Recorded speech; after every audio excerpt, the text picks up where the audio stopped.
Johnracerx here, and I'd like to show you my new GTP for this year and the way it's set up.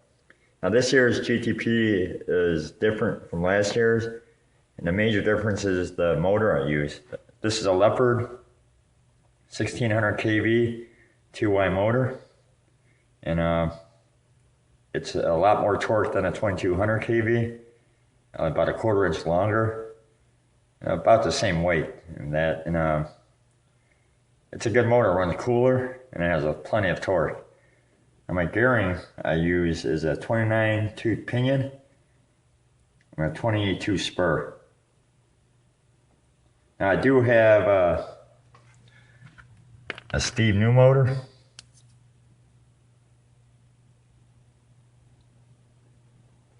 (1521 1Y). And this is a 1577 kV motor, I think. I'm pretty sure that's what it is, but I ran this motor already, and this Leopard motor outruns the Steve New motor, and it runs cooler. And for about $89 compared to, if you look it up, that's about $300. This is a way better deal. And the car runs a lot better with it. Other changes I did is the front springs. I run Revo, the purple coated springs. Makes it a lot stiffer, so when you hit the brakes, it doesn't bottom out at all. I also added a DM1 rear diffuser to the back with a slight angle to it. The battery tray is a Techno Racing battery tray, and I used I made an aluminum plate that goes underneath it, so I still come out the ESC and the BEC. If I turn the car around,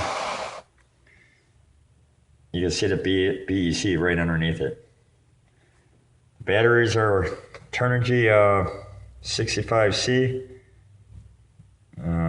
4S, 130C burst, and the connectors I use are 6mm bullets. Now last year I used EC5s, which are right here. I'll show you the difference between the two.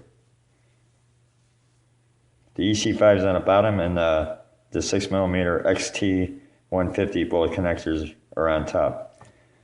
I also made this Y harness so I can run the batteries in series, and I use a 8-gauge wire.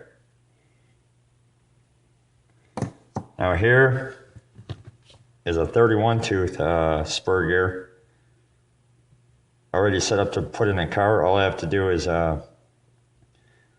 Loctite the drive cup on that, and it's all done. It's a quick change type setup I did, and it saves a lot of time. And it's already, the length and the position of the gear is already in its proper position. Now if I go over here, I still use the Warrior body. But this body, I left about a 1/4 inch lip for a little more downforce in comparison to this body, which doesn't have one at all. Just a tiny lip. But it's a Warrior body, and that's what I like using. Still use the GRP tires. They never failed me yet. I use 70 weight shock oil in the rear and a factory shock oil up front. The diff oil is all stock in the front, and I just filled the rear diff up with grease. So stay tuned, and I'll make a speed run video, so hope you like it.